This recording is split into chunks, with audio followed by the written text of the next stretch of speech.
Most people think Japanese cars are all about efficiency, gas mileage, compact frames, safe, reliable, sensible. But every so often, Japan let its engineers off the leash, and what came out wasn't polite. It was angry, loud, fast, and rare. Really rare. Take the Nissan Skyline 2000 GTR Hakosuka. Built between 1969 and 1971, this was the godfather of Japanese performance. Straight 6 S20 engine, dual overhead cams, triple carbs, rear wheel drive. In its prime, it embarrassed bigger V8s on track. But here's the catch. Fewer than 2,000 were ever built, and just a sliver of those were two-door coupes. Most never made it outside Japan. If you've seen one in the flesh, consider yourself lucky. If you've driven one, you're a unicorn. Then there's the Mazda Cosmosport 110S, a rotary-powered spaceship on wheels. It looked like something from a Bond movie and drove like nothing else in its time. Two-rotor Henkel engine, high-revving madness. It was Mazda's first rotary car, and their message to the world that Japan could build sports cars too. Just 1,519 units ever rolled out. None were mass-marketed, all were hand-assembled. And today, you'll pay 6 figures just to get near one.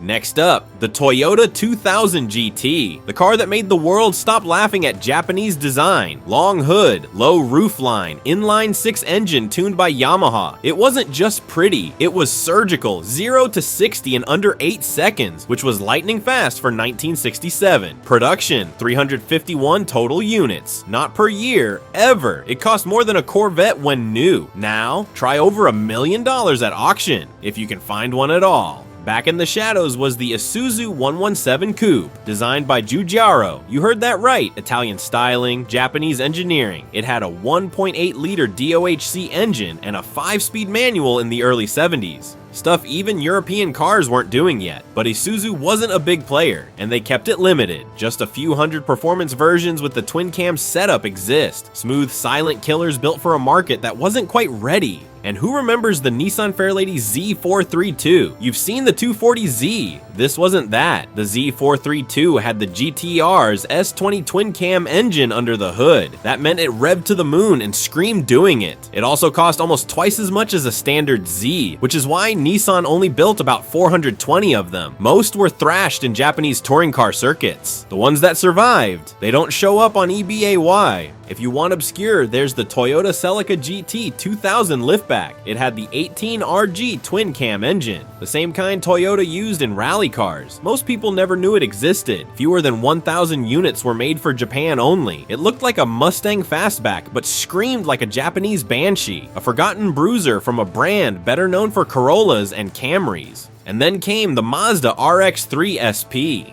A special performance variant of the RX3 with a rotary heart and street racing soul. The SP package added aggressive bodywork, flared arches, and a factory tack that redlined at 9,000 RPM. How many were made? Nobody knows for sure, but estimates suggest fewer than 1,000 units were built in SP trim. It wasn't just rare, it was radical. You also had the Datsun Sunny Excellent Coupe GX5. Most Sunnys were basic commuter cars, not this one. The GX5 came with a high-compression A14 engine and a close-ratio 5-speed manual, designed to hit redline and stay there. This little rocket was one of Japan's earliest frontline sport compacts. But with the oil crisis looming and insurance premiums climbing, Nissan kept production low. Just a few hundred were ever built in this spec, and almost all of them stayed in Japan. One of the strangest legends? The Mitsubishi Galant GTO MR, styled after American muscle, with a wide grille, bold stripes, and a rear drive layout. But under the hood, a high-revving 1.6-liter DOHC 4-cylinder that made over 120 horsepower. The MR stood for motorsport racing, and Mitsubishi only built 827 of them before emissions rules crushed its chances. It was short-lived, misunderstood, and now it's gold for collectors. These weren't built for the masses. They weren't advertised during the Super Bowl or sitting on dealership lots in the US. These were built for passion, for racers, for purists, for people who didn't want muscle measured in cubic inches, but in cams, compression, and soul. And somehow, even with their low numbers, some of these machines still made it across the ocean, quietly, silently, until someone opened the throttle and everything changed. There's rare, and then there's the Nissan Sylvia CSP 311. This wasn't a 240SX. It wasn't even supposed to be fast, but it turned out to be a low-volume masterpiece. Designed in-house at Nissan, it had the lines of an Italian Grand Tourer and the soul of a Japanese craftsman. Hand-built between 1965 and 1968. Final production count, just 554 units. You heard that right. Each car took weeks to finish, and under the hood, a little 1.6-liter four-cylinder that sang high and clean. It wasn't the fastest car on this list, but it was one of the rarest and definitely one of the most beautiful. Then there's the Toyota Sports 800, the original Japanese Targa-top sports car. Lightweight, low-slung, and wildly ahead of its time. It made just over 40 horsepower, but the entire car weighed under 1,300 pounds. It didn't need big power, which it handled like it was glued to the road. Toyota made just over 3,100 total, but only about 300 were left-hand drive, and barely a handful escaped Japan. The Sports 800 was more than rare. It was a whisper of what was coming, a quiet threat to European lightweights. Next, the Mazda RX2 Capella Rotary Coupe.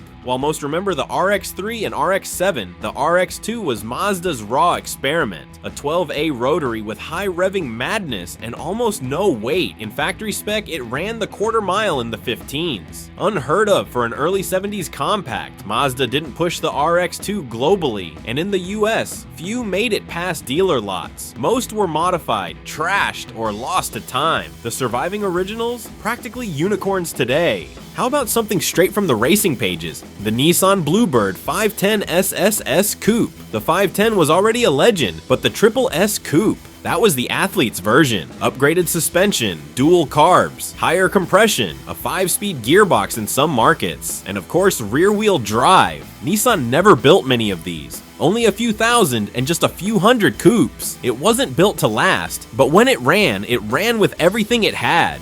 Now things get obscure. The Daihatsu Compano Berlina Spider. You probably didn't even know Daihatsu made a sports car, but they did. And this one came with a 1.0-liter four-cylinder, a 4-speed manual, and styling that looked like a shrunken Alfa Romeo. It was Japan's first sports convertible to be exported. Barely over 1,200 were made, and most disappeared before anyone realized what they were. Today, it's as rare as any vintage Ferrari, just far more humble. Enter the Mitsubishi Lancer 1600 GSR. This was no grocery getter. It was Mitsubishi's rally weapon, built to crush Africa's safari rally in the early 70s. Flared fenders, twin-carb 1600cc four-cylinder, a reinforced body, and a red line begging to be pushed. Mitsubishi made just a few thousand for homologation, but less than 1,000 survive in any condition. In Japan, it earned the nickname King of the Desert. Everywhere else, it's a forgotten ghost. Then came the Subaru XT Turbo 4-wheel drive. Wedge-shaped, fighter jet inspired, and weird in all the best ways. Released in the mid-80s, sure, but designed during the twilight of Japan's analog era. Full digital dash, turbocharged boxer engine, air suspension, all-wheel drive, and suicide doors on some JDM models. Subaru never moved many, barely 8,000 in Japan, and even fewer in top trim. It was a car for nobody. And yet, today, it's a cult icon. One more sleeper, the Toyota Crown Super Saloon G.